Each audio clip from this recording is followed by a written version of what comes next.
প্রধানমন্ত্রীর সদয় সম্মতিক্রমে আজকের নিরাপদ সড়ক দিবসের আলোচনা অনুষ্ঠান শুরু করছি। সম্মানিত সুধী, মাননীয় প্রধানমন্ত্রীর সাথে গণভবন প্রান্তে সংযুক্ত আছেন প্রধানমন্ত্রীর কার্যালয়ের সম্মানিত সচিব, সামরিক সচিব, মাননীয় প্রধানমন্ত্রীর প্রেস সচিব, সামরিক ও বেসামরিক কর্মকর্তাবৃন্দ, প্রিন্ট ও ইলেকট্রনিক মিডিয়ার সাংবাদিকবৃন্দ। মাননীয় প্রধানমন্ত্রী, জাতীয় নিরাপদ সড়ক দিবসের আলোচনা সভায় বিআরটিএ ভবন প্রান্তে উপস্থিত আছেন আজকের সভার সম্মানিত সভাপতি জনাব ওবায়দুল কাদের এমপি, মাননীয় মন্ত্রী সড়ক পরিবহন ও সেতু মন্ত্রণালয় জনাব মোহাম্মদ একাব্বর হোসেন এমপি ও সভাপতি সড়ক পরিবহন ও সেতু মন্ত্রণালয় সম্পর্কিত সংসদীয় স্থায়ী কমিটি, সম্মানিত সচিব সড়ক পরিবহন ও মহাসড়ক বিভাগ জনাব মোহাম্মদ নজরুল ইসলাম, মাননীয় সংসদ সদস্যবৃন্দ, বিভিন্ন সরকারি দপ্তরের প্রধানগণ, সড়ক পরিবহন সেক্টরের নেতৃবর্গ সহ প্রিন্ট ও ইলেকট্রনিক মিডিয়ার সাংবাদিকবৃন্দ। এই অনুষ্ঠানে ভার্চুয়ালি সংযুক্ত আছেন জনাব আসাদুজ্জামান খান এমপি, মাননীয় মন্ত্রী স্বরাষ্ট্র মন্ত্রণালয়। এছাড়াও মন্ত্রিসভার সদস্য, সরকারের সচিবগণ এবং অন্যান্য পদস্থ কর্মকর্তাবৃন্দ সংযুক্ত আছেন। মাননীয় প্রধানমন্ত্রী, গণভবন এবং বিআরটিএ প্রধান কার্যালয় থেকে আয়োজিত এই ভার্চুয়াল আলোচনা সভাটি বিটিভি ওয়ার্ল্ড এবং বাংলাদেশ বেতার থেকে সরাসরি সম্প্রচার করা হচ্ছে।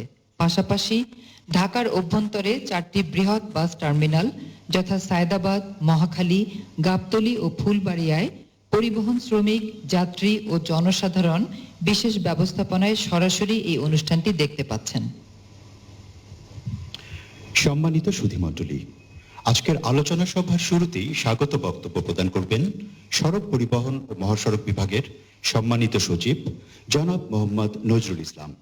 সম্মানিত সচিব মহোদয়কে স্বাগত বক্তব্য প্রদানের জন্য বিনীত অনুরোধ জানাচ্ছি।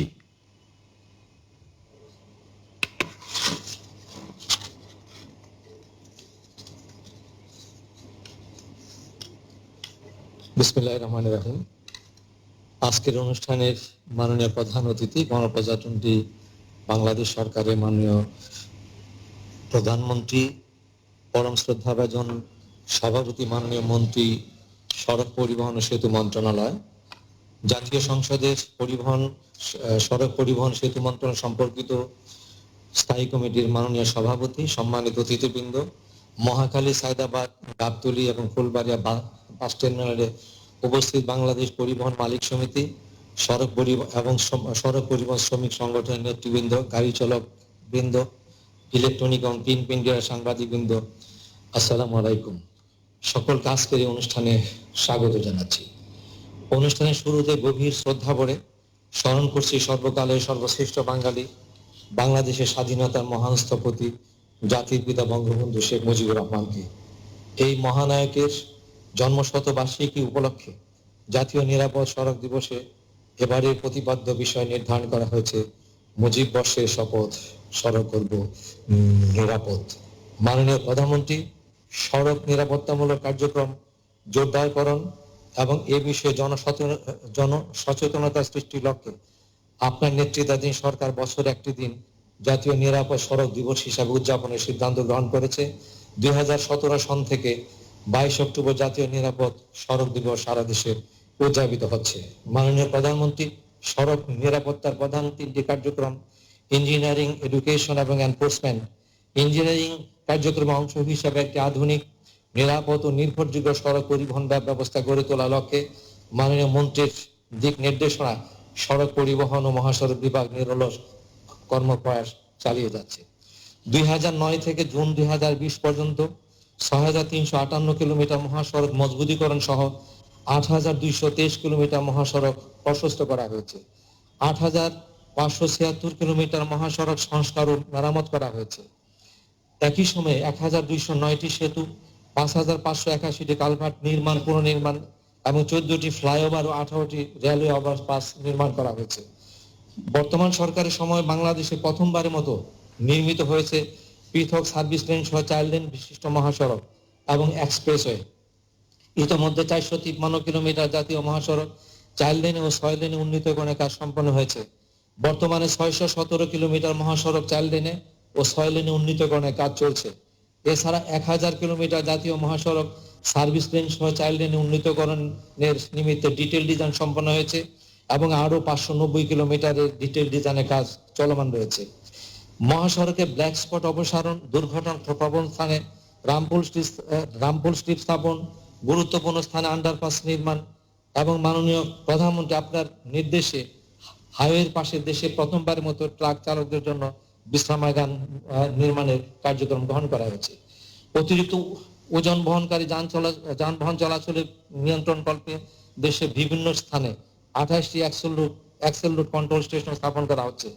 বর্তমান সরকারের সময় দেশে প্রথমবারের মতো ঢাকা মহানগরী এবং তৎসংলগ্ন পার্শ্ববর্তী এলাকায় যানজট নিরসন এবং নিরাপদ ও আধুনিক গণপরিবহন ব্যবস্থা গড়ে তোলার জন্য 1,51,801 কোটি টাকা ব্যয়ে 4টি রুটে মেট্রো রেল নির্মাণের কার্যক্রম গ্রহণ করা হয়েছে। তোর মধ্যে উত্তরা হতে মতিঝিল পর্যন্ত 20.10 কিলোমিটার দৈর্ঘ্যের এমআরটি লাইন 6 এর কাজ আগামী ডিসেম্বর 2021 এর মধ্যে সম্পন্ন হবে বলে আশা করা যাচ্ছে। এয়ারপোর্ট থেকে গাজীপুর পর্যন্ত নির্মিত হচ্ছে বাস র্যাপিড ট্রানজিট এবং এয়ারপোর্ট রেলওয়ে স্টেশন থেকে শাহজালাল আন্তর্জাতিক বিমানবন্দর পর্যন্ত মাননীয় প্রধানমন্ত্রী আপনার নির্দেশে নির্মাণ করা হচ্ছে আন্ডারপাস। যাত্রীয় পণ্য পরিবহনের সুবিধার্থে সম্প্রতি বিআরটিসি বাস ও ট্রাক বহরে যুক্ত করা হয়েছে 600টি নতুন বাস এবং 500টি নতুন ট্রাক। মাননীয় প্রধানমন্ত্রী এডুকেশন কার্যক্রমের অংশ হিসাবে পেশাগত দক্ষতা বৃদ্ধি করবে ড্রাইভিং লাইসেন্স নবায়নের সময় পেশাজীবী গাড়ি চালকদের 2 দিনের প্রশিক্ষণ বাধ্যতামূলক করা হয়েছে। সেই প্রকল্পের মাধ্যমে প্রশিক্ষণ দিয়ে 1 লক্ষ নতুন গাড়ি চালক তৈরি করা হচ্ছে এবং 3 লক্ষ দক্ষ গাড়ি চালক তৈরির জন্য একটি নতুন প্রকল্প প্রক্রিয়াধীন রয়েছে। প্রাথমিক থেকে দ্বাদশ শ্রেণী পর্যন্ত বিভিন্ন পাঠ্যপুস্তকে সড়ক নিরাপত্তা, ট্রাফিক আইন বিধি সম্পর্কিত বিষয়বস্তু অন্তর্ভুক্ত করা হয়েছে। এনফোর্সমেন্ট কার্যক্রমের অংশ হিসাবে মহাসড়কে ট্রাফিক আইন অমান্যকারী যানবাহনের বিরুদ্ধে হাইওয়ে ও জেলা পুলিশ, বিআরটি ও জেলা প্রশাসন নিয়মিত কার্যক্রম পরিচালনা করছে। এসব কার্যক্রম জোরদার করার জন্য সড়ক পরিবহন আইন 2018 প্রণয়ন করা হয়েছে। বিশ্ব স্বাস্থ্য সংস্থার জরিপে রোড ট্রাফিক অ্যাক্সিডেন্টের ডেথ রেটের র্যাঙ্কিং এ 2011, 2014, 2017 এবং সর্বশেষ 2018 সালে জরিপ অনুযায়ী বাংলাদেশের অবস্থান Myanmar, Pakistan, Bharat, Sri Lanka, Bhutan, Nepal, South Africa, Afghanistan, Saudi Arab, Brazil, Iran, China, উত্তর কোরিয়া, থাইল্যান্ড, ইন্দোনেশিয়া এবং মালয়েশিয়া সহ পৃথিবীর অনেক দেশের চেয়ে ভালো। তবে এতে করে পরিতৃপ্ত হওয়ার সুযোগ নেই, কেননা সড়ক দুর্ঘটনায় একটি মৃত্যু আমাদের কাম্য নয়। বিআরটির তথ্য অনুযায়ী বাংলাদেশে 2008 সালে নিবন্ধিত গাড়ির সংখ্যা ছিল 10,94,795টি। 30 সেপ্টেম্বর 2020 সালে এই সংখ্যা দাঁড়িয়েছে 44,79,325টি, অর্থাৎ 2008 সালের তুলনায় গাড়ির সংখ্যা 4 গুণেরও বেশি বৃদ্ধি পেয়েছে, কিন্তু সে তুলনায় সড়ক দুর্ঘটনা বৃদ্ধি পায়নি। বর্তমান সরকারের সময় সড়ক নেটওয়ার্কের যুগান্তকারী উন্নয়ন সহ এনফোর্সমেন্ট কার্যক্রম জোরদারকরণ ও সরকারের বিভিন্নমুখী কর্মপ্রয়াসের ফলশ্রুতিতে এটি সম্ভব হয়েছে। বাংলাদেশ পুলিশের তথ্য অনুযায়ী 2007 সালে সড়ক দুর্ঘটনার সংখ্যা ছিল 4,869টি এবং 2008 সালে ছিল 4,427টি, 2009 সালে ছিল 3,381টি এবং 2018 পর্যন্ত এই সংখ্যা 3,000-এরও কম ছিল। তবে 2019 সালে এই সংখ্যা বৃদ্ধি পেয়েছে। মাঝে মধ্যে আমাদের দেশে এমন কিছু অনাকাঙ্ক্ষিত সড়ক দুর্ঘটনা ঘটে যা আমাদেরকে মারাত্মকভাবে বিব্রত করে। এসবের অবসান হওয়া জরুরি। আমরা যদি এই বিষয়ে আন্তরিক ও সচেতন না হই, তাহলে মাননীয় প্রধানমন্ত্রী আপনার নেতৃত্বাধীন বর্তমান জনবান্ধব সরকারের উন্নয়নমূলক কর্মকাণ্ডের ফলশ্রুতিতে এগিয়ে যাওয়া বাংলাদেশের সুফল থেকে আমরা বঞ্চিত হব। তাই গাড়ি চালানো ও সড়ক ব্যবহারের ক্ষেত্রে গাড়ি চালক, যাত্রী, সাধারণ পথচারী সহ সংশ্লিষ্ট সকলকে সচেতন হতে হবে এবং আইনের প্রতি শ্রদ্ধাশীল হতে হবে। এই বিষয়টি বিবেচনা রেখে জাতির পিতা জন্মশত বার্ষিকী উপলক্ষে আসুন আমরা সকলে এই শপথে বলিয়ান হই, নিরাপদ সড়ক নিশ্চিত করবে সকলে আন্তরিকভাবে সচেষ্ট হই। সকলকে আবারও স্বাগত জানাচ্ছি। মাননীয় প্রধানমন্ত্রী, আপনাকে ধন্যবাদ। অসংখ্য ধন্যবাদ সচিব মহোদয়কে। সম্মানিত উপস্থিতি, এ পর্যায়ে বক্তব্য প্রদান করবেন আজকের অনুষ্ঠানের সভাপতি জনাব ওবায়দুল কাদের এমপি, মাননীয় মন্ত্রী, সড়ক পরিবহন ও সেতু মন্ত্রণালয়। মাননীয় মন্ত্রী মহোদয়কে তার বক্তব্য উপস্থাপনের জন্য বিনীত অনুরোধ জানাচ্ছি।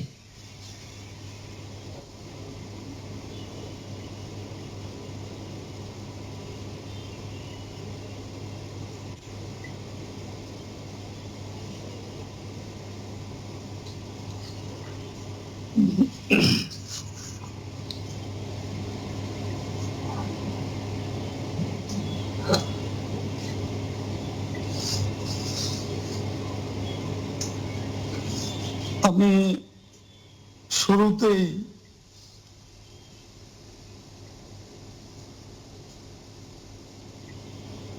অবনত মস্তকে শ্রদ্ধা ভরে স্মরণ করছি আমাদের ইতিহাসের মহাবীর, মহানায়ক, স্বাধীন বাংলাদেশের স্বপ্নদ্রষ্টা ও স্থপতি, বাংলাদেশ মানচিত্রের চিত্রকর, জাতির পিতা বঙ্গবন্ধু শেখ মুজিবুর রহমানের অমর স্মৃতি। আমি স্মরণ করছি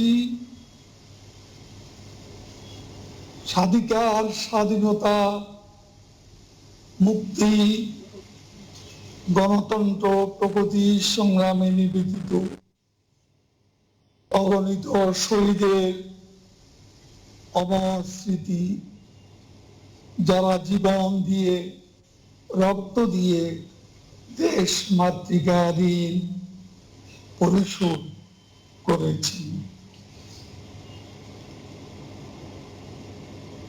মাননীয় প্রধানমন্ত্রী, আজ শারীরিকভাবে না হলেও ভার্চুয়ালি আপনি যুক্ত হয়েছেন নিরাপদ সড়ক দিবসে। 18 সালের 1 নভেম্বর এই ভবনটি আপনি উদ্বোধন করেছিলেন।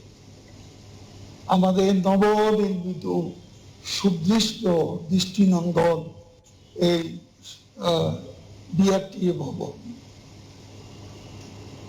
আজকে আপনি প্রথম এই বিআরটিএ এর সঙ্গে যুক্ত হয়েছেন ভার্চুয়ালি। মাননীয় প্রধানমন্ত্রী, আপনি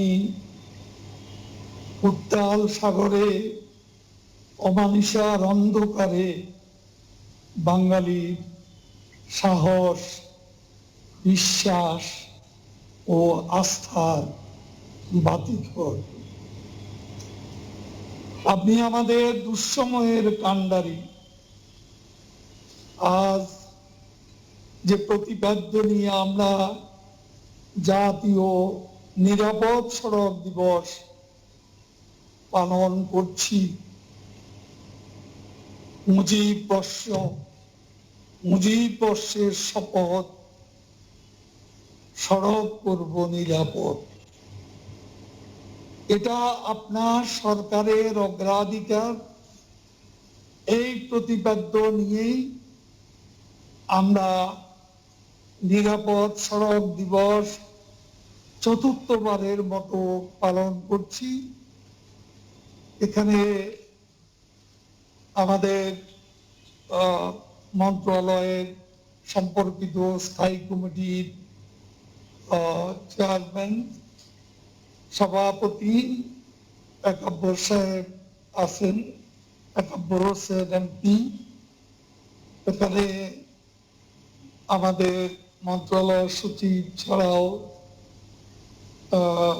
নিরাপদ সড়ক আন্দোলনের চেয়ারম্যান রিয়াজ কাঞ্চন সাহেব আছেন আমাদের সাথে সুখে দুঃখে বিভিন্ন সড়ক পরিদর্শনে যিনি সবসময় আমাদের সঙ্গে ছিলেন, বিশিষ্ট কলামিস্ট, নাগরিক সমাজের প্রতিনিধি সৈয়দ আবুল মকসুদ, আমাদের স্ট্যান্ডিং কমিটির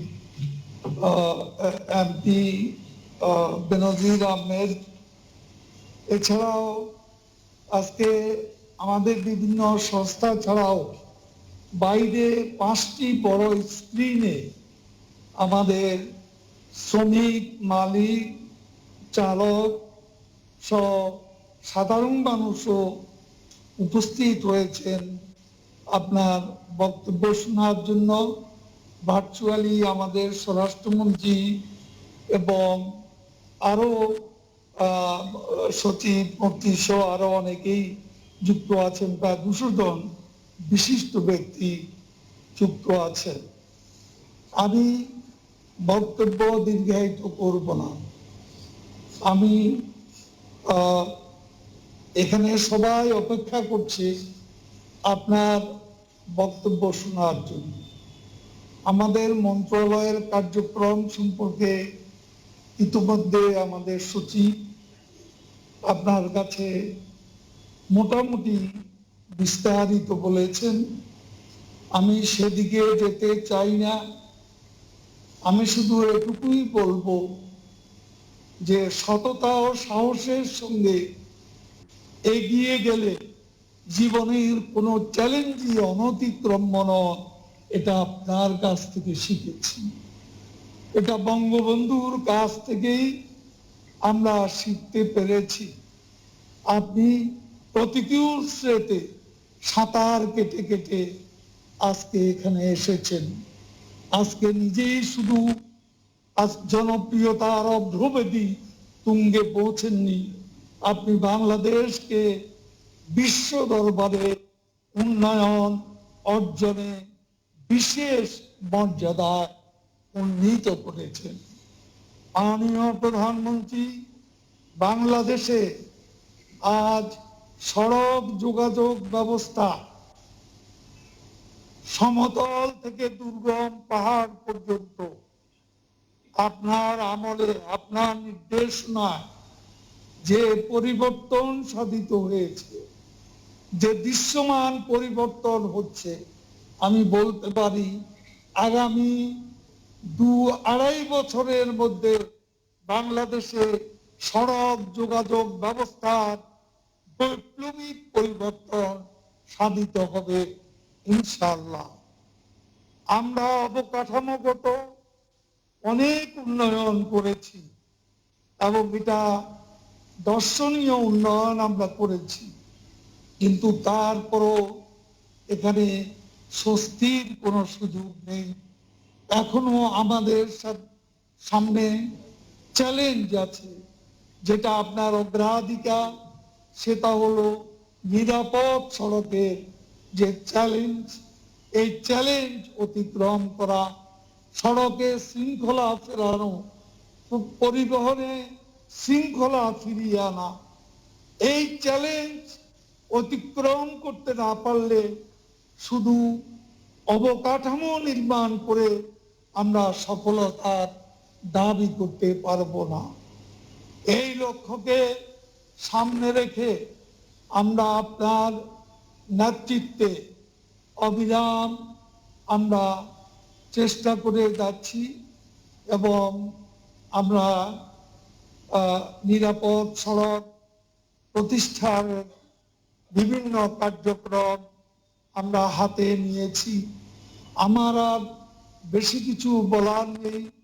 আমি শুধু এটুকুই বলবো, আমরা অনেক রাস্তাঘাট করেছি, অনেক ব্রিজ করেছি, আপনার মেগা মেগা প্রকল্পগুলো অনেকগুলোই বাস্তবায়নের শেষ পর্যায়ে।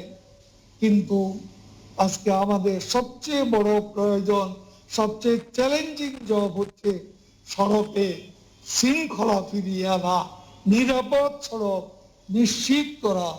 আমরা তাই আজকে আপনার সামনে আমরা শপথ দিচ্ছি, আমরা এ মুজিব বর্ষে আমরা নিরাপদ সড়কের শপথ নিচ্ছি। আমরা এগিয়ে যাব। আপনার যে সাহসের বাতিঘর হিসাবে আপনি যে আস্থা জুগিয়েছেন, আপনার সাহস আমাদের অনুপ্রেরণা যোগায়, আপনার সততা আমাদেরকে এগিয়ে যাওয়ার প্রেরণা দেন। আপনার সততা ও সাহসের যে অনুকরণীয় দৃষ্টান্ত, আমরা আপনাকে অনুসরণ করে আরো সামনের দিকে এগিয়ে যেতে চাই। আমি আজকে এখানে যারা বাইরে এবং এখানে উপস্থিত আছেন, আমি সবাইকে মাননীয় প্রধানমন্ত্রীকে সামনে রেখে শুধু এটুকু বলবো, আসুন আমরা বাংলাদেশের মানুষের জন্য নিরাপদ সড়ক নিশ্চিত করতে একযোগে কাজ করে যাই। সবাইকে ধন্যবাদ। জয় বাংলা, জয় বঙ্গবন্ধু। মাননীয় মন্ত্রী মহোদয়কে আন্তরিক ধন্যবাদ ও কৃতজ্ঞতা জ্ঞাপন করছি। উপস্থিত শ্রোতৃবৃন্দ,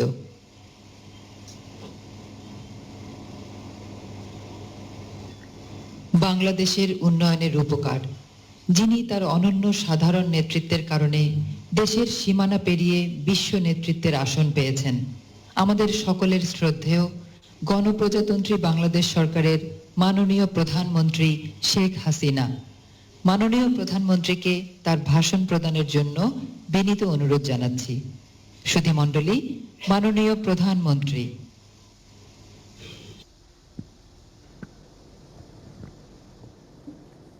বিসমিল্লাহির রহমানির রহিম। আজকের অনুষ্ঠানের সভাপতি এবং সহকর্মীবৃন্দ, উপস্থিত সুধীমণ্ডলী, আসসালামু আলাইকুম। সবাইকে শুভেচ্ছা জানাচ্ছি। জাতীয় নিরাপদ সড়ক দিবস 2020 উপলক্ষে আয়োজিত এই ভার্চুয়াল অনুষ্ঠানে উপস্থিত সকলকে আমার আন্তরিক শুভেচ্ছা জানাচ্ছি। আমি সর্বপ্রথমেই গভীর শ্রদ্ধার সাথে স্মরণ করছি সর্বকালের সর্বশ্রেষ্ঠ বাঙালি জাতিপিতা বঙ্গবন্ধু শেখ মুজিবুর রহমানকে, যিনি এই বাঙালি জাতির জন্য তার জীবনকে উৎসর্গ করেছিলেন। দীর্ঘ 24 বছরের সংগ্রাম ও মহান মুক্তিযুদ্ধে বিজয় অর্জনের মধ্য দিয়ে আমরা স্বাধীনতা অর্জন করি। স্বাধীনতার পর একটা যুদ্ধবিধ্বস্ত দেশ, এবং শুধু যুদ্ধবিধ্বস্ত দেশই না, যে দেশটি ছিল শোষিত বঞ্চিত, যে দেশের মানুষ একবেলা খাদ্য জুটত না, সেই মানুষগুলি ভাগ্য পরিবর্তন করবার জন্যই তিনি এই দেশকে স্বাধীন করেন, এবং তার ডাকে সাড়া দিয়ে এদেশের মানুষ অস্ত্র তুলে নিয়ে যুদ্ধ করে বিজয় অর্জন করে। আমি মহান মুক্তিযুদ্ধে সকল শহীদদের প্রতি এবং আমার নির্যাতিত মা বোনদের প্রতি শ্রদ্ধা জানাচ্ছি। স্বাধীনতার পরে জাতির পিতা মাত্র 3.5 বছর হাতে সময় পেয়েছিলেন, এবং আপনারা জানেন যে বাংলাদেশে গেরিলা যুদ্ধ হয়েছিল। তার উপর পাকিস্তানি শাসক সেই সামরিক জান্তাদের ধ্বংসযজ্ঞ, রাস্তাঘাট, পুল, ব্রিজ সব কিছু বিধ্বস্ত ছিল। এমনকি আমাদের যে বড় বড় রেল ব্রিজ থেকে শুরু করে সব কিছুই ধ্বংসপ্রাপ্ত ছিল, হার্ডিস ব্রিজ থেকে শুরু সবই ধ্বংসপ্রাপ্ত ছিল। মাত্র 3.5 বছর, এই 3.5 বছরের মধ্যেই কিন্তু তিনি এই বিধ্বস্ত বাংলাদেশকে গড়ে তোলেন।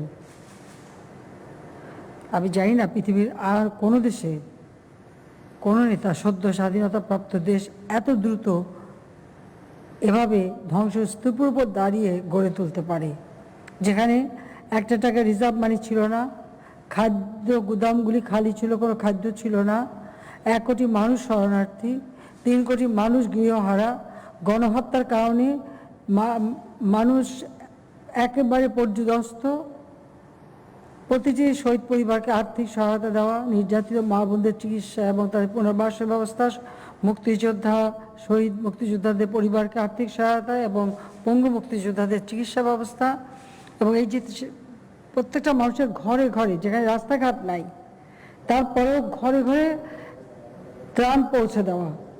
আওয়ামী লীগের নেতাকর্মীরা দিন রাত অক্লান্ত পরিশ্রম করেছে, নৌকায় করে করে পায়ে হেঁটে মানুষের ঘরে ঘরে খাদ্য এবং ত্রাণ সামগ্রী পৌঁছে দিয়েছিল। এভাবেই সমস্ত মানুষকে নিয়েই তিনি 3.5 বছরের মধ্যে যুদ্ধবিধ্বস্ত দেশ গড়ে তুলে নিয়ে যখন অর্থনৈতিক মুক্তির পথে জাতীয় ঐক্যের ডাক দিলেন এবং কর্মসূচি ঘোষণা দিলেন যে আমরা আত্মনির্ভরশীল হব, আত্মমর্যাদাশীল হব, কারো কাছে হাত পেতে নয়, আবার নিজের পায়ে দাঁড়াবো, নিজের মতো চলবো, ঠিক তখনই ৭৫-১৫ আগস্ট জাতির পিতাকে নির্মমভাবে হত্যা করা হলো। এরপর আমাদের মুক্তিযুদ্ধের সেই চেতনা আদর্শটাই ধূলিসাৎ হয়ে গেল। কারণ ৭৫-এ এই হত্যার পর যারা ক্ষমতা এসেছে তারা সংবিধান লঙ্ঘন করে অবৈধভাবে ক্ষমতা দখল করেছিল। কাজে ক্ষমতাটা তাদের কাছে ভোগের বস্তু ছিল, দেশের মানুষের সেবা না। আর তাই ২১টা বছর এদেশের মানুষ, হ্যাঁ কিছু লোক তাদের সাথে যারা হাত মিলিয়েছিল তারা ভালোই ছিল, এবং একটা এলিট শ্রেণী তারা গড়ে তুলেছিল তাদের ক্ষমতার ভিত্তিটাকে পাকাপোক্ত করবার জন্য। এবং মুক্তিযোদ্ধাদের নির্বিচারে হত্যা করা, তাদের উপর নির্যাতন, এবং আওয়ামী লীগের সবসময় টার্গেট ছিল আওয়ামী লীগের উপর অকথ্য অত্যাচার, নির্যাতন। কত মানুষ গুম খুন হয়েছে, কত মানুষ পঙ্গু হয়েছে, কত মা বিধবা হয়েছে, কত বোন বিধবা হয়েছে, কত পিতামাতা সন্তান হারা হয়েছে, কত সন্তান পিতা হারা হয়েছে। সারা বাংলাদেশের আকাশ বাতাস হারিয়েছিল, আমরা নিজেরাও আপনজন সব হারিয়েছিলাম। শুধু বিদেশে ছিলাম বলে আমরা বেঁচে গিয়েছিলাম দুটি বোন। 15 আগস্টে আমাদের যারা পরিবার সবাই আপনজন হারা বেদনা নিয়েই ছিল। ২১ বছর পর যখন সরকারে আসি তখন একটাই লক্ষ্য ছিল যে স্বপ্ন নিয়ে জাতির পিতা দেশ স্বাধীন করেছেন তা বাস্তবায়ন করতে হবে। দুঃখী মানুষের মুখে হাসি ফোটাতে হবে, তাদের মুখের অন্নের ব্যবস্থা করতে হবে, তাদের জীবন মান উন্নত করতে হবে, তাদের ভাগ্য পরিবর্তন করতে হবে। শুধু এই একটা চিন্তা নিয়েই কিন্তু সব হারাবার বেদনা নিয়েও কাজ করে যাচ্ছি, চেষ্টা করে যাচ্ছি মানুষের পাশে দাঁড়াতে।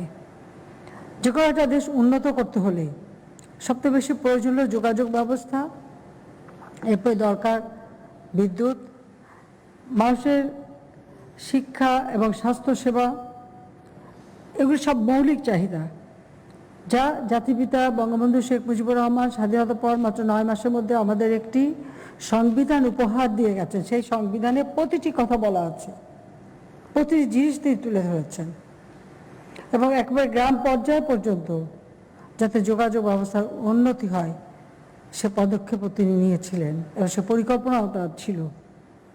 এবং স্বাভাবিকভাবে আমাদের দেশ নদীমাতৃক দেশ, আর আমাদের দেশের যোগাযোগ ব্যবস্থায় যেমন সড়ক অত্যন্ত গুরুত্বপূর্ণ, সেই সাথে সাথে নৌপথ, আকাশপথ, রেলপথ সবগুলি গুরুত্বপূর্ণ, সবই প্রয়োজন, কারণ আমাদের ঘনবসতিপূর্ণ দেশ। কাজে সেখানে আমাদের যোগাযোগ যাতায়াত এটা মানুষকে যেমন কর্মসংস্থানের ব্যবস্থা করে দেয়, পাশাপাশি ব্যবসা বাণিজ্যের সুযোগ সৃষ্টি করে দেয়, মানুষের জীবন মান উন্নত করে। জাতির পিতা সেই পদাঙ্ক অনুসরণ করে তার আদর্শ বুকে নিয়েই আমরা কাজ করে যাচ্ছি। 96 সালে যখন আমরা সরকারে আসি তখন থেকে আমরা যোগাযোগ ব্যবস্থা ব্যাপক উন্নয়নের কর্মসূচি হাতে নিই, এবং সেই সাথে আমাদের একটা লক্ষ্য ছিল যে রাজধানীর সঙ্গে সমগ্র বাংলাদেশের যোগাযোগ, অর্থাৎ রাজধানীর সাথে জেলা, জেলার সাথে উপজেলা, উপজেলা থেকে একেবারে ইউনিয়ন পর্যায় পর্যন্ত যেন একটা যোগাযোগ নেটওয়ার্ক গড়ে ওঠে, যাতে কোনো মানুষ কাজ করতে চাইলে ঢাকায় এসে কাজ করে যেন আবার দ্রুত নিজের জায়গায় ফেরত যেতে পারে। সেইভাবে একটা সুন্দর ব্যবস্থা করবার আমরা পরিকল্পনা নিয়ে কাজ শুরু করি। 5 বছর ক্ষমতায় ছিলাম, এর মধ্যে আমরা কিন্তু একেবারে গ্রামীণ সড়ক থেকে শুরু করে অনেক রাস্তাঘাট, পুল, ব্রিজ আমাদের হাতে করা। যমুনা নদীর উপরে বঙ্গবন্ধু সেতু, তার সঙ্গে রেল যোগাযোগ, রেল সড়ক, তার সঙ্গে গ্যাসের লাইন, তার সঙ্গে বিদ্যুৎ লাইন, যেটাকে মাল্টিপারপাস একটা সেতু নির্মাণ, গাবখান থেকে শুরু করে ধরলা সেতু থেকে শুরু করে প্রতিটি সেতুই যদি বড় বড় দেখা যায় সেটা আওয়ামী লীগ আমলেই আমরা নিয়েছি, এবং অনেকগুলি আমরা সম্পন্ন করেছি, হয়তো উদ্বোধন করতে পারিনি কিন্তু সম্পন্ন করে দিয়ে গেছে, বা অনেকগুলি কাজ আমরা শুরু করেছিলাম, সেই এইভাবেই আমরা করেছি। কিন্তু সেই সাথে সাথে আরেকটা বিষয় আমরা লক্ষ্য রেখেছিলাম, সেইবারই আমি প্রথম, আপনারা যদি একটু স্মরণ করেন, সেটা হচ্ছে বঙ্গবন্ধু সেতু থেকে নিয়ে আমরা যে একটা নতুন রাস্তা তৈরি করেছিলাম, নলকা হাতিকমরুল রাস্তা। সেই রাস্তাটাকে এমনভাবে করেছিলাম যে যেখানে দ্রুত যান যাবে, আর তার পাশেই আবার যেন আমাদের ওই অঞ্চলের সাধারণ ইউনিয়নের সাথে এলাকার মানুষজন যোগাযোগ করতে পারে, তার জন্য একটু আলাদাভাবে আরেকটি রাস্তা করে দেওয়া, যেন স্বল্প মানে যেগুলি গতিসম্পন্ন বা এলাকার মানুষজন যোগাযোগ করতে পারে, যাতে একটু অ্যাক্সিডেন্টটা কম হয় আর মানুষজন যোগাযোগটা রাখতে পারে। সেইভাবে ওই রাস্তাটা আমরা তখন আমাদের এত মানে অর্থের টানাটানিও ছিল, কাজে এটা আমরা যখন 2 লেনের রাস্তা করার সাথে সাথে আরও 2 লেন আমরা ওইভাবে মানে যেগুলি গতি কম সেই ধরনের রাস্তার জন্য ওটা একটা দৃষ্টান্ত হিসেবে আমরা তৈরি করে দিই। পরবর্তী যখন দ্বিতীয় দফা আমরা ক্ষমতা আসি তখন থেকে আমরা উদ্যোগ নিই এবং এ পর্যন্ত আজকে আমরা সেই 2008 নির্বাচনে যখন মানে নির্বাচিত হয়ে সরকারে আসি তারপর থেকে এ পর্যন্ত আমরা যে রাস্তাগুলি তৈরি করেছি সেই রাস্তাগুলিতে সবগুলিতে আমরা সবসময় চেষ্টা করেছি যে রাস্তা যেন নিরাপদ থাকে। আমাদের যেহেতু একটা নদীমাতৃক দেশ এবং বদ্বীপ, অনেক রাস্তার বাঁকগুলি ছিল খুবই মানে সংকীর্ণ, যেখানে অনবরত অ্যাক্সিডেন্ট হতো। কোথায় কোথায় অ্যাক্সিডেন্ট হয়, কোথায় বেশি হচ্ছে, কি কারণে হচ্ছে, সেগুলি সুনির্দিষ্টভাবে খুঁজে বের করে আমরা ধীরে ধীরে সেগুলি কিন্তু মানে সংস্কার করে দিচ্ছি। ইতিমধ্যে আমরা সেটা শুরু করেছি। সেই সাথে আমরা এই 11.5 বছর 11.5 বছরে 6,358.67 কিলোমিটার, অর্থাৎ মাত্র এই 11.5 বছর সেখানে দেখা যাচ্ছে 6,358.67 কিলোমিটার মহাসড়ক মজবুতিকরণ করা হয়েছে। আর সেই সাথে সাথে এই সমস্ত জায়গায় যেখানে যেখানে যে কোনায় কোনায় যেখানে যেখানে অ্যাক্সিডেন্ট হতো সেগুলিও সংস্কার করে সড়ক দুর্ঘটনা যাতে না ঘটে তার ব্যবস্থা নেওয়া হয়েছে। 8,223.40 কিলোমিটার মহাসড়ক প্রশস্ত করা হয়েছে। 1,209টি সেতু, 5,581টি কালভার্ট নির্মাণ বা পুনর্নির্মাণ করা হয়েছে। 14টি ফ্লাইওভার ও 18 রেলওয়ে ওভারপাস নির্মাণ করা হচ্ছে। মানে রেলওয়ে গেট যাতে বারবার ব্যবহার করতে না হয়, সেখানে যেন যানজট না হয় সেজন্য ইতিমধ্যে আমরা বেশিরভাগ জায়গায় ওভারপাস বা আন্ডারপাস করে দিচ্ছি যাতে দুর্ঘটনা এড়ানো যেতে পারে। 453.7 কিলোমিটার জাতীয় মহাসড়ক 4 লেনে বা কোথাও 6 লেন করা হয়েছে, আর কোথাও 4 লেন, তার সাথে সাথে যে মানে ধীর গতি সম্পন্ন গাড়ি যেতে পারে বা ভ্যান রিক্সা এগুলি চলতে পারে সেই ব্যবস্থাটা করে লেনগুলি উন্নত করা হয়েছে। 1,600 কিলোমিটার মহাসড়ক 4 লেনে বা তদূর্ধ্ব লেনে উন্নীতকরণের কাজ চলমান আছে এবং ভবিষ্যতে এগুলি আরও সম্প্রসারণ করা হচ্ছে। আমরা সারা বাংলাদেশ, এটা একটা বদ্বীপ, আর বাংলাদেশের জন্য কীভাবে বাংলাদেশটাকে আমরা উন্নত করব তার পরিকল্পনাটা আমরা শুধু এখন ক্ষমতা এসেছি তাৎক্ষণিকভাবে কাজ করে না, আমরা কিছু দীর্ঘমেয়াদী পরিকল্পনা নিয়েছি। যেমন আমরা আশু করণীয় কি সেটা যেমন সুনির্দিষ্ট করে সেই কাজগুলি করে যাচ্ছি, মধ্যমেয়াদী পরিকল্পনা সেগুলো আমরা নিয়েছি, আর দীর্ঘমেয়াদী পরিকল্পনা। এবং আপনারা জানেন যে 2010 থেকে 2020 প্রেক্ষিত পরিকল্পনা প্রণয়ন করে এটা একটা কাঠামো তৈরি করা যে আমরা কোন কোন ক্ষেত্রে কী কী কাজ করব তার একটা মোটামুটি একটা পরিকল্পনা আমরা নিয়েছিলাম, যেটা আমাদের নির্বাচন ইশতেহারও আমরা দিয়েছিলাম রূপকল্প 2021। এরপরে আমরা এখন যেটা গ্রহণ করছি যে 2021 থেকে 2041 সাল, এই 2021 থেকে 41 সালের মধ্যে বাংলাদেশ কীরকম বাংলাদেশ হবে, কি করে বাংলাদেশকে আমরা উন্নত করব। ইতিমধ্যে আমাদের গৃহীত পদক্ষেপের ফলে আমরা স্বল্পোন্নত দেশ থেকে আমরা উন্নয়নশীল দেশে উন্নীত হওয়ার পথে যাত্রা শুরু করেছি এবং যে তিনটি ক্রাইটেরিয়া পূর্ণ করলে এটা অর্জন করা যায় সেগুলো আমরা করেছি। কিন্তু করোনা ভাইরাস আসাতে স্বাভাবিক আমাদের কাজগুলো একটু গতিটা একটু স্লথ হয়ে গেছে, বাট তবুও আমরা মনে করি যে আমরা এগুলি অর্জন করে যেতে পারবো। তো আমরা সেভাবে কাজ করছি এবং এই দীর্ঘমেয়াদী পরিকল্পনা আমরা নিয়েছি, এখানেই আমরা থেমে থাকিনি। এটা একটা বদ্বীপটা কিভাবে উন্নত করা যায় এবং আমাদের ভবিষ্যৎ বংশধররা, প্রজন্মের পর প্রজন্ম যারা আসবে তাদের জীবনটা যেন সুন্দর হয় সেদিকে লক্ষ্য রেখে কিন্তু এই পরিকল্পনা, সেই সাথে আমরা নিয়েছি ডেল্টা প্ল্যান 2100, অর্থাৎ এই 100 বছরের একটা পরিকল্পনা আমরা রেখে যাচ্ছি। হয়তো সময়ের তাগিদে বা প্রযুক্তি প্রতিনিয়ত পরিবর্তনশীল এবং উৎকর্ষ সাধন হচ্ছে, সেই কারণে হয় এগুলি সময় সময় অবশ্যই সংস্কার করা যাবে, সংশোধন করা যাবে বা নতুনটা গ্রহণ করা যাবে, কিন্তু একটা কাঠামো যদি তৈরি থাকে, একটা সুনির্দিষ্ট লক্ষ্য যদি থাকে, তাহলে একটা দেশকে এগিয়ে নিয়ে যাওয়া খুব সহজ। তা সেদিকে লক্ষ্য রেখেই আমরা এই কাজগুলি করে যাচ্ছি এবং সে প্রচেষ্টা আমরা নিয়ে যাচ্ছি। কাজে আমরা আমাদের সেই 41কে সামনে রেখে যত রাস্তাঘাট, সড়ক, মহাসড়ক যা আছে, আমরা কোন কোন জায়গায় আমরা আমাদের যোগাযোগটা আরও বাড়াতে হবে, কোথায় কোথায় আরও দ্রুত যোগাযোগ বাড়াতে হবে, কোন কোন ক্ষেত্রে আমাদের ব্যবসা বাণিজ্য বাড়বে, সেই সবগুলি বিবেচনা করেও কিন্তু আমরা পরিকল্পনা প্রণয়ন করে নিচ্ছি। আমরা এই প্রেক্ষিত পরিকল্পনার উপর ভিত্তি করেই কিন্তু আমরা পঞ্চবার্ষিকী পরিকল্পনা নিচ্ছি। এখানে একটা কথা আপনাদের জানায় রেখে অনেক হয়তো এখন ভুলেই গেছেন, জাতির পিতা স্বাধীনতার পর কিন্তু এই 5 বছর মেয়াদী পঞ্চবার্ষিকী পরিকল্পনা গ্রহণ করতেন। এরপরে 15 আগস্টে জাতির পিতাকে হত্যার পর যারা ক্ষমতা এসেছিল, যেমন জিয়াউর রহমান, এরশাদ এবং তারপর খালেদা জিয়া, এরা কিন্তু কখনোই দীর্ঘমেয়াদী বা পঞ্চবার্ষিকী পরিকল্পনা সেভাবে কিন্তু সবাই গ্রহণ করে নাই। অ্যাডহক বেসিসে, অর্থাৎ সাময়িক একটা ব্যবস্থাপনা, কেউ দারিদ্র্য বিমোচন, কেউ এটা সেটা নানা নাম দিয়ে তারা কিছু কিছু পরিকল্পনা নিয়ে কাজ করেছে, কিন্তু এটা দীর্ঘমেয়াদী যে পরিকল্পনা নিতে হবে সেটা কিন্তু তারা কখনো করেনি। আওয়ামী লীগ সরকার আসার পরই আমরা এটা শুরু করি এবং আমরা এসেই কিন্তু এই পঞ্চবার্ষিকী পরিকল্পনা আবার নতুনভাবে প্রণয়ন করে কাজ করে যাচ্ছি। আমরা পঞ্চবার্ষিকী পরিকল্পনা, ষষ্ঠ পঞ্চবার্ষিকী পরিকল্পনা, সপ্তম পঞ্চবার্ষিকী পরিকল্পনা এবং এখন আমরা অষ্টম পঞ্চবার্ষিকী পরিকল্পনা প্রণয়ন, এভাবেই কিন্তু আমরা দীর্ঘমেয়াদী পরিকল্পনা নিয়ে যাচ্ছি যেন দেশটা সঠিকভাবে এগিয়ে যায়।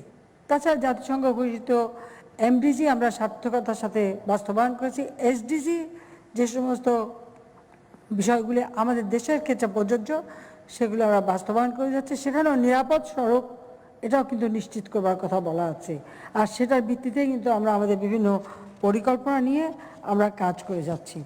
আমরা আমাদের দেশের জনসংখ্যা অনেক বেশি, আমরা সেই জন্য গ্রামের মানুষ তারা যেন শহরের সব ধরনের সুযোগ সুবিধাটা পেতে পারে সেদিকে লক্ষ্য রেখে আমরা গ্রামীণ সড়কগুলিকে উন্নত করে দিচ্ছি এবং মানুষের যোগাযোগ ব্যবস্থা, কারণ স্বাভাবিক আমাদের তো মানে প্রকৃতির সাথে বাস করতে হয়, আমাদের ঝড় বৃষ্টি, বন্যা, ঘূর্ণিঝড় এগুলির সাথেই আমাদের চলতে হবে, এগুলির সাথে আমাদের বাঁচতে হবে, কিন্তু এগুলি মোকাবেলা করে বাঁচতে হবে, মানুষের জীবনটাকে নিরাপদ করতে হবে। তা সেই নিরাপদ করবার জন্য যা যা প্রয়োজন আমরা সেটাই করে যাচ্ছি। এবং সড়ক নির্মাণের ক্ষেত্রে আমি আবার অনুরোধ করব যে সড়কে যোগাযোগে যেমন নিরাপত্তার প্রয়োজন হবে, সেই সাথে সাথে সড়ক নির্মাণ করার সময় আমাদের প্রাকৃতিক ভারসাম্যটা যাতে বজায় রাখে সেটার দিকে আমাদের লক্ষ্য রাখতে হবে। পর্যাপ্ত পরিমাণে আমাদের কালভার্ট করতে হয়, ব্রিজ করতে হয়, আর আমাদের মাটি হচ্ছে দোআঁশ মাটি। আমাদের এই মাটিতে কোনো কিছু তৈরি করতে গেলে সেখানে কিন্তু খরচ অনেক বেশি, কারণ সড়ক নির্মাণের সময় অনেকে প্রশ্ন তুলেন ওই অমুক দেশে এত কম তো আমাদের দেশে কেন এত বেশি। তাদেরকে অনুরোধ করব আমাদের মাটিটা আপনারা একটু পরীক্ষা করে দেখবেন, আর যে দেশের কথা বলবেন তাদের মাটিটাও পরীক্ষা করে দেখে আপনারা দেখবেন যে সেখানে সড়ক নির্মাণ করতে কত খরচ হয়, আমাদের দেশে কত খরচ হয়। কাজে এগুলিও আমাদের কিন্তু বিবেচনা করতে হবে, হয়তো দোষ দিলে হবে না, বাস্তবতাটা মেনে নিতে হবে। কাজে আমরা আমাদের সরকারের আমলে আমরা কিন্তু বিভিন্ন প্রচেষ্টা চালিয়ে যাচ্ছি এবং আমাদের বড় বড় রাস্তাগুলি আমরা কিন্তু এখন সব জায়গায় আমাদের লোকাল যারা আছে ও স্থানীয় জনগণ তাদের চলাচল সুবিধার জন্য যে রাস্তাগুলিতে দ্রুতযান চলবে তার সাথে আবার সাধারণ মানুষ ওই অঞ্চলের মানুষের যোগাযোগটা যাতে সহজ হয় সেইভাবেই কিন্তু আমরা রাস্তাগুলি তৈরি করে দিচ্ছি, যাতে করে স্থানীয় মানুষেরও যোগাযোগের একটা সুবিধা থাকে, সেদিকে লক্ষ্য রেখে আমরা করে যাচ্ছি। আর গ্রামীণ সড়কগুলিকে আমরা আরও উন্নত করে দিচ্ছি যাতে গ্রামের মানুষের যোগাযোগ ব্যবস্থা আরও সুবিধা হয়, সেদিকে লক্ষ্য রেখে। তাছাড়া বিশ্ব এগিয়ে যাচ্ছে।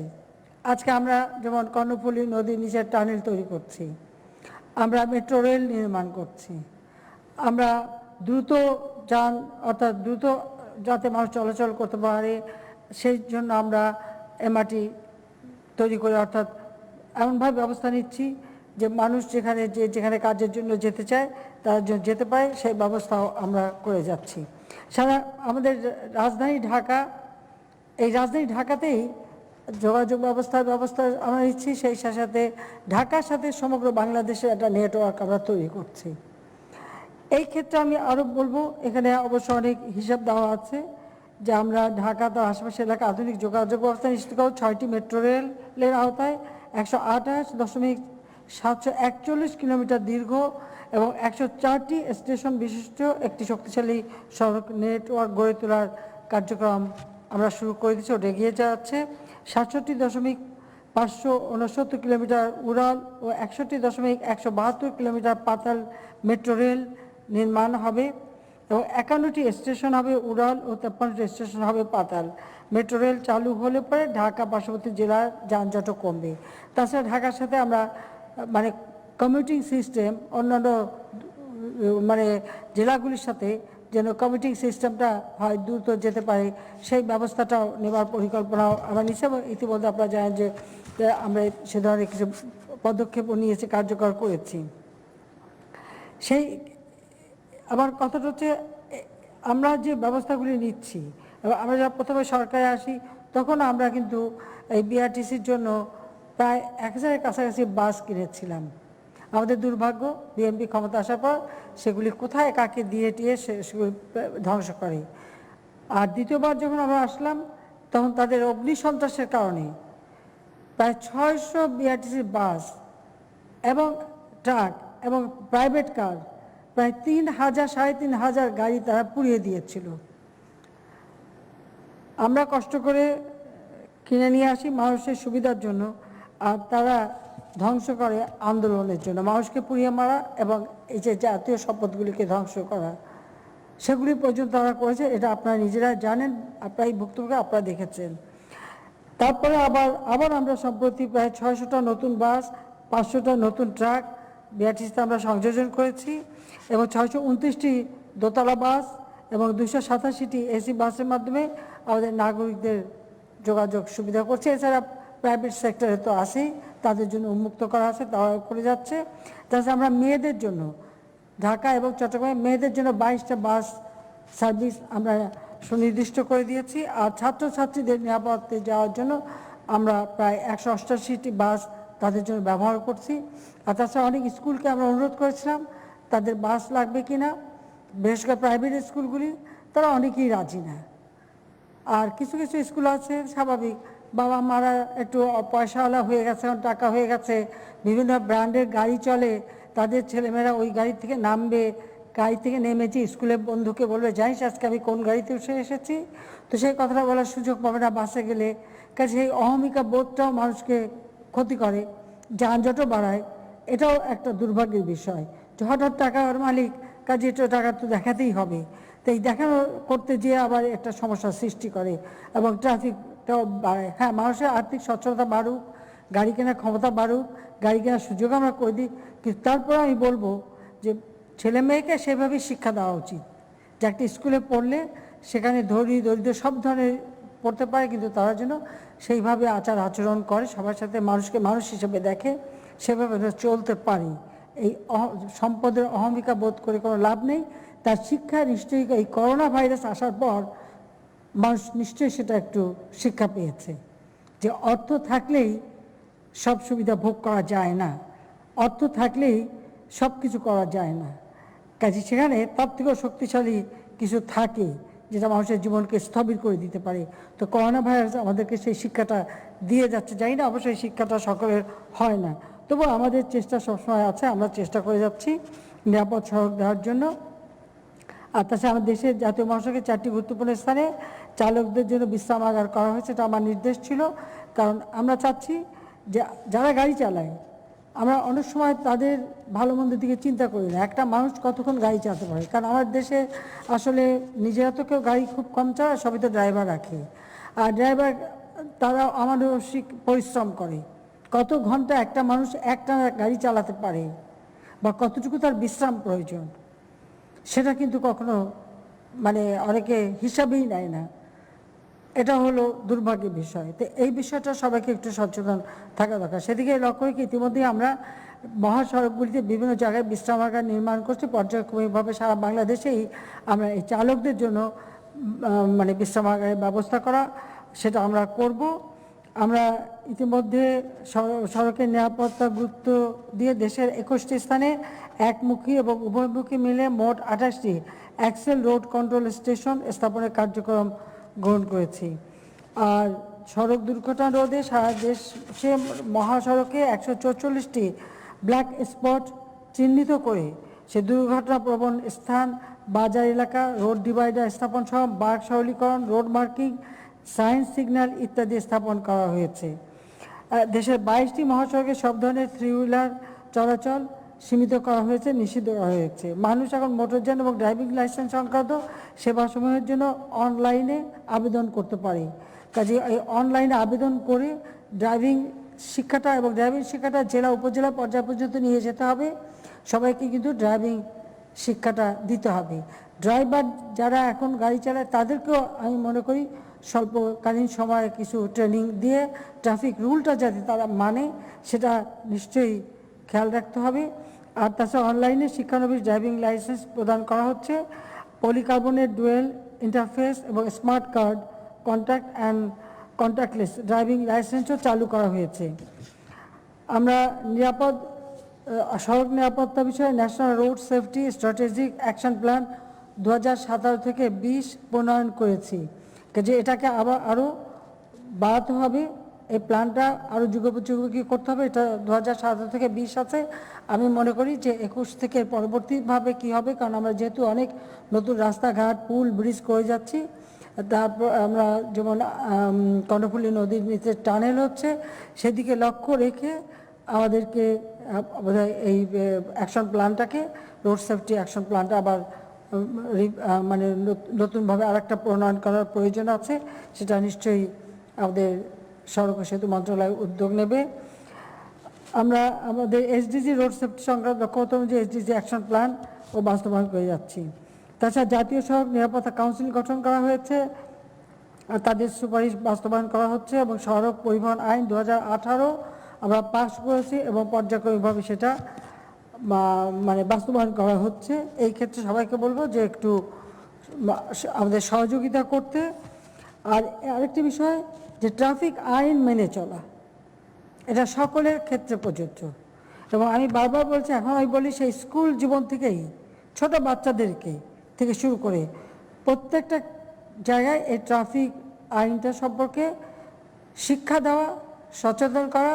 প্রত্যেকটা শিক্ষা প্রতিষ্ঠান, অফিস আদালত সব জায়গায় ওই ট্রাফিক রুলের পোস্টার লাগিয়ে রাখা এবং সবাই যেন এটা সবসময় দেখে এবং তাদের নজরদারিতে থাকে এবং তারা যেন এভাবে সচেতন হয়, সেদিকে বিশেষভাবে দৃষ্টি দেওয়ার জন্য আমি অনুরোধ জানাচ্ছি। তাছাড়া সড়ক নির্মাণের সময়, যেটা আমি আগেই বললাম, যে আমরা ইতিমধ্যে পদক্ষেপ নিয়েছি যে মানে স্লো অর্থাৎ কম গতির এবং দ্রুত গতির রাস্তা সেগুলি সুনির্দিষ্ট করা। দ্বিতীয় হচ্ছে ড্রাইভিং লাইসেন্সটা। আমাদের অনেক সময় ড্রাইভার হেল্পারকে গাড়ি দিয়ে সে একটু বিশ্রাম করতে চায় আর তারপরে অ্যাক্সিডেন্ট হয়, অথবা ড্রাইভার এত ক্লান্ত থাকে যে হয়তো ঘুমিয়ে পড়ে, তখন অ্যাক্সিডেন্ট হয়। সেই কারণেই একদিকে যেমন ড্রাইভারদের মানে ট্রেনিং আবার দেওয়া, লাইসেন্স দেওয়ার সময় ভালোভাবে পরীক্ষা নিরীক্ষা করা যে সত্যি ভালো ড্রাইভিং জানে কি না, বা ওই 2টা টাকা দিয়ে যেন ড্রাইভিং লাইসেন্স দিতে না পারে সেদিকে দেখা। সেই সাথে যারা হেল্পারে কাজ করে আমি মনে করি তাদেরকে একটু ট্রেনিং করাই দিতে হবে। তাদেরও যেন ড্রাইভিং সম্পর্কে একটা ট্রেনিং থাকে, গাড়ি সম্পর্কে ট্রেনিং থাকে। তারপর হচ্ছে গাড়ির ফিটনেসটাও খুব বেশি দরকার। কাজে গাড়ির ফিটনেসটাও যাতে নিয়মিত হয় এবং সেগুলি বিশেষভাবে পরীক্ষা নিরীক্ষা করা এবং গাড়ির ফিটনেসটা ঠিক করা। আর ড্রাইভারদের একটা মানুষ কত ঘন্টা একটানা গাড়ি চালাতে পারে, তারপরে তার একটা বিশ্রামের সময় দরকার অথবা তার পরিবর্তন দরকার। তো যারাই প্রাইভেট সেক্টর বা সরকারি সবাইকে বলবো আমি যে আপনারা যদি স্পট ঠিক করে রাখেন যে এই ড্রাইভারটা এত মাইল চলবে, এত ঘন্টা চালাবে, তারপরে সে সেখানে নামবে, বিশ্রাম নেবে। যদি থাকে তাহলে ওখানে অল্টারনেটিভ ড্রাইভার থাকবে, সে আর একজন সে চালাবে। এইভাবে যদি আমরা ব্যবস্থা করতে পারি আমাদের আরও দুর্ঘটনা কমে যাবে। আর যারা প্রাইভেটে গাড়ি চালান, ড্রাইভার রাখেন, তাদেরকে অনুরোধ করব যে আপনারাও কিন্তু আপনার ড্রাইভার কতক্ষণ গাড়ি চালাতে পারে একটা না, ড্রাইভার বিশ্রাম নিল কিনা, ড্রাইভার খাবার খেয়েছে কিনা, ড্রাইভারের কখনো জীবনী আসে কিনা, তাহলে কী সেই বিষয়টা একটু দেখা দরকার। সেটা সবাইকে একটু দেখতে হবে, কারণ যে আপনাকে গাড়ি চালিয়ে নিয়ে যাচ্ছে তার ভালো মন্দটা তো দেখা উচিত। অনেক সময় দেখা গেল যে আপনারা নেমে গেলেন দাওয়াত খেতে, আর ড্রাইভার বসেই থাকলো, সে গাড়ি ছেড়ে যেতেও পারছে না, তার খাওয়া নাই দাওয়া নেই, ওভাবে বসে থাকতে হচ্ছে। কারণ তাদের জন্য একটা খাবারের ব্যবস্থা আগে থেকে করে রাখেন, কারণ সেটা আপনাকেই নিয়ে চালাচ্ছে। যে তাদের ভালো মন্দটা আপনার দেখা উচিত, সেটা নিশ্চয়ই সবাই একটু দেখবেন, এটা আমি অনুরোধ করব। আর আমরা পর্যায়ক্রমভাবে সমস্ত সড়কের পাশে আমরা এই বিশ্রামাগার করব, কারণ যেখানে আমাদের পেট্রোল পাম্প আছে তার সাথে আমরা করতে পারি। রেস্টুরেন্ট থাকলো বা একটু ব্যবস্থা থাকলো, তারা সেখানে বিশ্রাম নিল, সে ব্যবস্থাটা করতে হবে। আরেকটা বিষয় লক্ষ্য রাখতে হবে, যারা গাড়ি চালাচ্ছে তারা মাদক সেবন করে কি না, তাদের ডোপ পরীক্ষা করা দরকার এবং মাদক সেবন করে কি সেটা পরীক্ষা করা দরকার। প্রত্যেকটা ড্রাইভারে এই পরীক্ষাটা একান্তভাবে অপরিহার্য, সেটাও আপনাদের করতে হবে। আর গাড়ির আমি ফিটনেসের কথা আগেই বলেছি, আরেকটা প্রবণতা আছে আমাদের গাড়ি ড্রাইভারদের, ওভারটেক করা। হয়তো একটা গাড়ি চলে গেছে, সেটাকে ওভারটেক করতে হবে, তখন হুঁশ থাকে না, বেহুশ হয়ে যে ওভারটেক করতে যেয়েই কিন্তু অ্যাক্সিডেন্ট করে। তো এই প্রবণতাটাও বন্ধ করতে হবে, যে ওভারটেক করা। দ্বিতীয় আরেকটি বিষয়, আমি যারা পথচারী, আমরা শুধু ড্রাইভারদের কথা বলি আর ড্রাইভারদের দোষ দেই, শুধু এই ড্রাইভারদের দোষ দিলে হবে না, আমাদের পথচারীদেরও সচেতন থাকতে হবে। সেখানে সচেতনতার খুবই অভাব। আমরা মুখে খুব বলে টলে যাই, কিন্তু কাজের বেলা আমরা কি দেখি, পাশেই ফুটওভার ব্রিজ, রাস্তার মধ্যে কিন্তু হেঁটে যাচ্ছে, একটা গাড়ি আসছে একটু হাত দেখেই অমনি হাঁটা দিল। এটা একটা যান্ত্রিক ব্যাপার, ব্রেক কষলেও সেটা থামতে কিন্তু কিছু সময় লাগে, হাত দেখালেই থেমে যেতে পারে না। সেই কথাটা সবাইকে সচেতন করতে হবে, সেটা প্রচারও করতে হবে, বলতে হবে, মানুষকে জানাতে হবে। সবথেকে দুর্ভাগ্যের বিষয় যে বাচ্চা নিয়ে মা ফ্লাইওভার বাদ দিয়ে ওই রাস্তার মধ্যে দৌড় দিল, একটা হাত থেকে ছুটে গেল, গাড়ির নিচে পড়ে মারা গেল। দোষ কার? ড্রাইভারের। কেন ড্রাইভারকে দোষ দেবো? দোষ তো ওই মা যে বাচ্চাকে নিয়ে যাচ্ছে। বা একজন বাবা দেখলাম বুকের মধ্যে বাচ্চা নিয়ে সেখানে রাস্তায় গ্রিল দেওয়া, গ্রিলের উপরে সাপ করা, সেটা পার হতে যাচ্ছে, একটু পা পিছলালে ওটা ওই সাপ নেইলটা তো ওই বাচ্চার একদম ফুটো হয়ে চলে যাবে। কাকে দোষ দেবে? তখন সড়কের দোষ, সরকারের দোষ, আন্দোলন হবে সরকারের বিরুদ্ধে, সরকার পদত্যাগ চাইবে, কিন্তু দোষটা কার সেটা আর দেখবে না। তো এই সব বিষয়ে যে নাগরিক সচেতনতা আমাদের খুব বেশি প্রয়োজন, খুব বেশি প্রয়োজন বলে আমি মনে করি। কাজেই যত্রতত্র যেখানে সেখানে রাস্তা পারাপার হওয়া এটা বন্ধ করতে হবে এবং ট্রাফিক রুলস সবাইকে মেনে চলতে হবে। এমনকি গাড়িতে আপনি ফুটপাতে হাঁটলেও আপনি কোন দিকে হাঁটবেন, আপনার যেখানে গাড়িটা সামনে দিয়ে আসছে, আমরা ছোটবেলা সেটাই শিখেছি, তার উল্টো দিকে দিয়েই সড়ক মানে ফুটপাতে হাঁটতে হয়, যেন গাড়ি আসে আপনি দেখেন।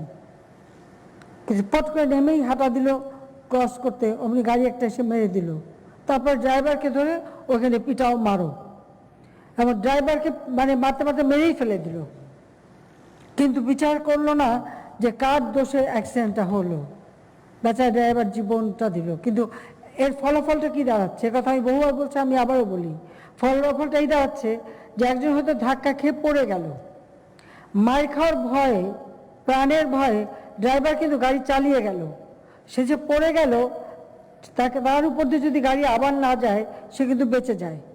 কিন্তু দেখা গেল যে যেহেতু হাঁটুরে কিল হবে, যেহেতু ড্রাইভারের উপর আক্রমণ হবে, যেহেতু ড্রাইভারকে মার খেতে হবে পাবলিকের, সেই জন্য ড্রাইভার আর কিছু তখন দেখে না, সোজা গাড়ি চালায়। ওই দ্বিতীয়বার যখন গাড়ি তার উপর দিয়ে যায় সেখানে তার মৃত্যু হয়। সেই জন্য আমি বারবার জনগণকে সচেতন করেছে। এখন আবারও অনুরোধ করব, কোনো অ্যাক্সিডেন্ট হলে কেউ ড্রাইভারের গায়ে হাত দেবেন না, কেউ গাড়ি আক্রমণ করবেন না, বরং যে পড়ে গেছে তাকে রক্ষা করার জন্য খুব দ্রুত। এখন আমাদের কিন্তু পুলিশের সার্ভিস খুবই ভালো, যে কোনো সময় 999-এ ফোন করে তারা পৌঁছে যাচ্ছে, যে কোনো সময় খবর দিলে তারা এসে যাচ্ছে। কেউ সেখানে হাত না দিয়ে তাদের ডাকেন, এদের উদ্ধার করুক, হাসপাতালে নিয়ে যাক, চিকিৎসার ব্যবস্থা হোক, আর তারপরে বিচার করেন যে কি কারণে অ্যাক্সিডেন্টটা হলো। যদি ড্রাইভারের দোষ হয়, আইন আছে, আইন তার ব্যবস্থা নেবে, কিন্তু আইন কেউ হাতে তুলে নেবেন না। এবং এই আইন হাতে তুলে নেওয়ার কারণে অনেক মানুষ কিন্তু মারা যায়, কারণ ড্রাইভার সাহস পায় না গাড়িটা থামায় ওই লোকটাকে সাহায্য করতে। তার ভয় হয় যে তার গাড়ির ধাক্কায় পড়ে গেছে, সে যদি থামাতে যায় বা তাকে যদি সাহায্য করতে যায় তাহলে সে পাবলিক হাতে মাইর খাবে। এই মানসিকতা পরিহার করতে হবে। এবং এ ব্যাপারে আমি বলবো, আমাদের যারা নিরাপদ সড়ক নিয়ে আন্দোলন করেন তাদেরকে অনুরোধ করব যে এটা একটু ব্যাপক প্রচার করেন আপনারা, এবং সেটাই বলেন। সর্বক্ষণ এই গাড়ির দোষ, ড্রাইভারের দোষ, অমুক দোষ সেটা না দেখে কার দোষে অ্যাক্সিডেন্ট সেই জিনিসটা আপনাকে দেখতে হবে, সেটি আপনাকে বিবেচনা করতে হবে। আর বিচারের জন্য তো আইন আছে, আদালত আছে, সেখানে বিচার হবে। কাজে কেউ আপনারা নিজের হাতে আইন তুলে নেবেন না, এটা আমার অনুরোধ থাকবে। দ্বিতীয় কথা হচ্ছে, রাস্তা পার হওয়ার সময় সবাই ফুটওভার ব্রিজ বা আন্ডারপাস ব্যবহার করেন, বা জেব্রা ক্রসিং যেখানে সেটা ব্যবহার করেন। জেব্রা ক্রসিং ব্যবহারের ক্ষেত্রে যেমন সেখানে আমি মনে করি প্রত্যেকটা রাস্তায় ট্রাফিক লাইট রেখে দেওয়া উচিত। যখন যাওয়া যাবে, যেমন বিদেশ আছে, বোতাম টিপলেই লাল বাতি জ্বলবে, জেব্রা ক্রসিং দিয়ে পার হয়ে যাবে, গাড়ি অটোমেটিক থেমে যেতে হবে, গাড়িকে থামতে হবে সেখানে। সেই ধরনের একটু প্রযুক্তি ব্যবহার করতে হবে আমাদের, তাহলে আরও অনেক দুর্ঘটনা কমবে। আর জেব্রা ক্রসিংয়ের বাইরে যদি কেউ অ্যাক্সিডেন্ট করে মারা যায়, সে দায়িত্ব কেউ নেবে না। তা যে রাস্তায় যাবে দায়িত্বটা তার, সেটাই মাথায় রাখতে হবে, এবং এটার একটা ব্যাপক প্রচার দরকার। আর যে সমস্ত জায়গায় স্কুল আছে, স্কুল কলেজ বা যেখানে বেশি গ্যাদারিং, সেখানে যখন স্কুল সময় যখন স্কুল পারাপার হবে, সেই সব জায়গাগুলিতে আমাদের ভলান্টিয়ার রাখতে হবে। পুলিশ যেমন প্রত্যেকটা স্কুলের নিজের দায়িত্ব থাকবে, প্রয়োজনে একজন শিক্ষককে দায়িত্ব দিয়ে দিতে হবে যে স্কুল ছুটি হলে স্কুলের ছাত্রছাত্রীরা পারাপার হচ্ছে কিনা, সঠিকভাবে যাচ্ছে, তারা যেমন নিজেরা দেখবেন। সেই সাথে আমাদের তো কমিউনিটি পুলিশিং আছে, ভলান্টিয়ার আছে, পাশাপাশি আমাদের ট্রাফিক পুলিশ আছে, তাদেরকে সহযোগিতা নিয়ে এই ছাত্রছাত্রীদের রাস্তা পারাপারের ব্যবস্থা করে দিতে হবে। কিন্তু সাথে সাথে সেই স্কুলেরও দায়িত্ব থাকবে, অভিভাবকদেরও দায়িত্ব নিতে হবে। সেই সিস্টেমে যদি আমরা করতে পারি, তাহলে কিন্তু আমাদের অনেক সড়ক দুর্ঘটনার হাত থেকে আমরা রক্ষা করতে পারবো, সেই ব্যবস্থাটা নিতে হবে। সেই সাথে ট্রাফিক আইন, আবারও বলবো, ট্রাফিক আইন হচ্ছে সবথেকে গুরুত্বপূর্ণ, এ ব্যাপারে সচেতন হওয়া দরকার। কাজে আমি সবাইকে এটাই বলবো। আর দ্বিতীয় কথা, যে এখন তো করোনা ভাইরাস, এই করোনা ভাইরাস সবাইকে কিন্তু স্বাস্থ্য রক্ষার নিয়ম মেনে চলতে হবে। আর যেহেতু এখন আপনি জানেন যে পুনরায় আবার দ্বিতীয়বার ইউরোপে, আমেরিকায়, বিভিন্ন দেশে কিন্তু এর দ্বিতীয় ধাক্কা শুরু হয়ে গেছে, অনেক দেশ আবার লকডাউনে চলে গেছে। আমরা এখনও অনেকটা ভালো অবস্থানে আছি, কিন্তু আমাদের সবাইকে কিছু না করেন অন্তত যখন আপনি জনসমাগমে যান বা মানুষের সাথে মেশেন, তাদেরকে মাস্কটা পরতে হবে। আর এই মাস্কটা আমি বলবো যে ডিসপোজেবলটা না পরে, ওই যে 3 পালা কাপড় দিয়ে ঘরেও তৈরি করা যায়, বা যে সেগুলি সাবান দিয়ে ধুয়ে ব্যবহার করা, ওটা আরও বেশি স্বাস্থ্যসম্মত। একসাথে কয়েকটা বানায় রাখেন, হাতের সাথেও রাখেন, একটা যদি নোংরা হয় একটা ব্যাগে রেখে দেন, আর একটা ব্যবহার করার পরে একসাথে ওগুলি সব ধুয়ে ফেলেন। আমি নিজেও এটা শুরু করে দিয়েছি, নিজে এখন কাপড়টাই পরা শুরু করেছি। আমি এই সিনথেটিকটা পরা বাদ দিয়ে দিয়েছি, কারণ এগুলি যত বেশি আমরা ব্যবহার করছি, এগুলি আমাদের আসলে সেগুলো ফেলে দিতে হয়, কিন্তু সেটা পরিবেশের জন্য আমাদের খুব সমস্যা হয়ে যাচ্ছে, সেদিকে লক্ষ্য রেখেই। আর ওগুলি শুধু আমাদের হাসপাতাল হাসপাতালের ডাক্তার, নার্স বা হাসপাতাল যা তারা ব্যবহার করবে তাদের সুরক্ষার জন্য। আর আমরা সাধারণ মানুষ, আমরা আমাদের যেটা কাপড় দিয়ে তৈরি করে সেই মাস্কটা ব্যবহার করলেই যথেষ্ট, কিন্তু সবাইকে এটা ব্যবহার করতে হবে। এমনকি ড্রাইভার, হেল্পার তাদেরকেও ব্যবহার করতে হবে যতক্ষণ চালাবে। হ্যাঁ, আমি বলবো না যে সর্বক্ষণ পরে থাকার দরকার নেই, যখন একটু ফাঁকা থাকবে আপনাকে খোলা বাতাসে নিঃশ্বাস নিতেই হবে, কারণ খোলা বাতাসে নিঃশ্বাস না নিলে আপনার লাঙে অক্সিজেনের অভাব দেখা দেবে, অক্সিজেনের অভাব দেখা দিলে আবার ইনফেকশন হবে। সেই জন্য কিছুক্ষণ খোলা বাতাসে আপনাকে নিতে হবে। আবার যখনই লোকের সঙ্গে কথা বলবেন, মিশবেন, মাস্কটা পরে থাকবেন। তাই সবাই এটা আপনারা মেনে চলবেন, সেটাই আমরা চাই।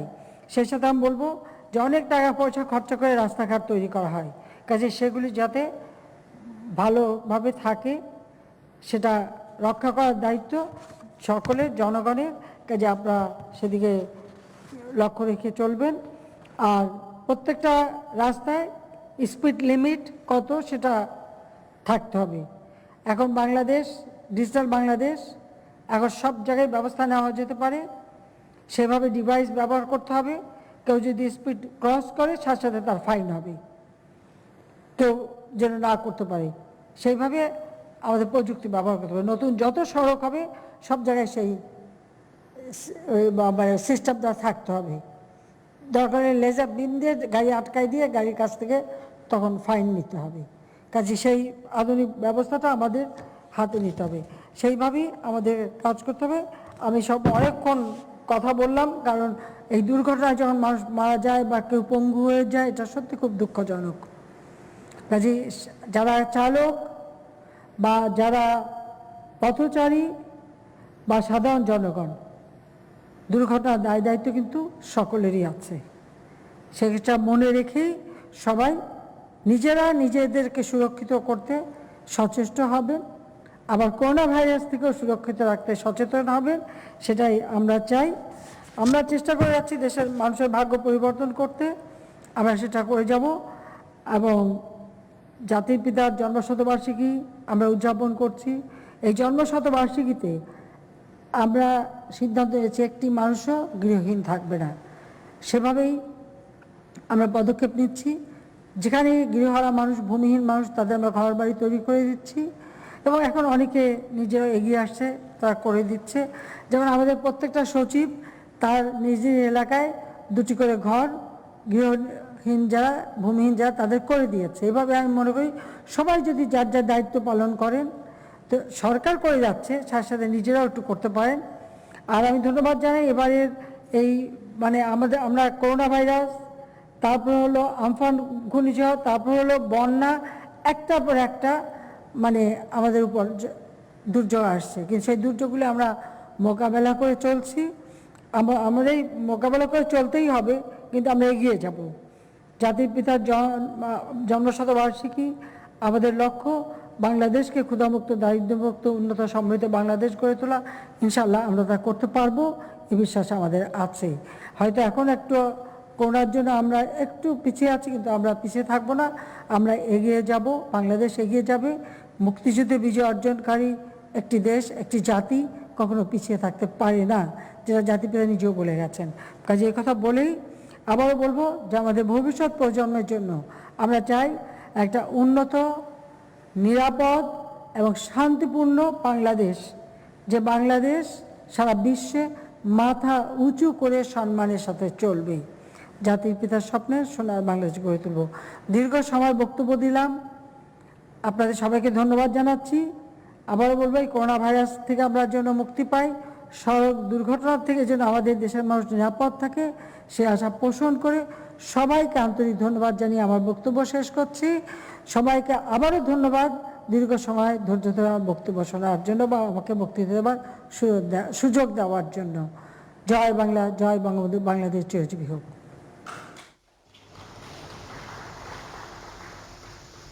অত্যন্ত মূল্যবান এবং দিক নির্দেশনামূলক ভাষণ প্রদানের